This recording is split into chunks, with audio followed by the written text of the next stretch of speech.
is Harriet. She was guessed to have been born in 1820, but Harriet was born into slavery, and because of this, her exact birthday is unknown. Harriet's parents had 8 other children. They were all born in Dorchester County in Maryland, where Harriet's parents were slaves. Harriet was born named Araminta Ross. She was born into slavery, and therefore she lived out her early life as a slave. In her early life, Harriet faced many challenges in slavery.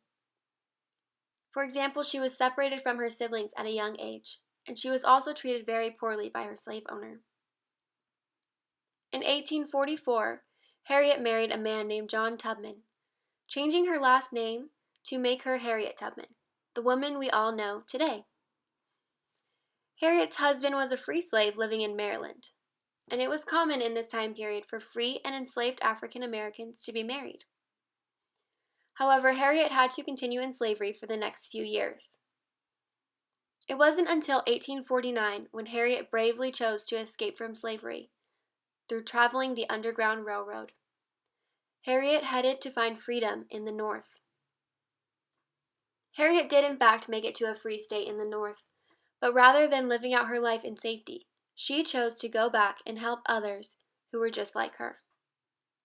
Harriet traveled back through the Underground Railroad and helped to guide her family members, including her parents and some of her siblings, along with over 60 other slaves, all searching for freedom. However, in 1850, laws began to change. Slave catchers were now able to travel to free states in the North and return escaped slaves back to their plantations. But Harriet did not give up, and she did not turn back. She continued to help fugitive slaves travel north to freedom and safety. In 1851, Harriet met a famous abolitionist.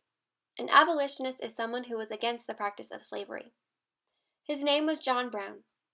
Although Harriet did not agree with his violent ways of attempting to protest slavery, they both shared a common goal: the abolishment of slavery. When the Civil War broke out, Harriet continued her efforts working in the Union Army as a nurse and a cook. But she quickly became a more influential part of the war as a scout and a spy. She was the first woman to lead an armed expedition in a war. Her efforts in the war, guiding the Combahee River raid, helped to bring more than 700 slaves to freedom from South Carolina. Later in life, Harriet married a Civil War veteran and was given a small piece of land where the family settled with their adopted daughter Gertie. Harriet Tubman lived a very influential life and left a mark on the world. She will famously be known as the conductor of the Underground Railroad for years to come.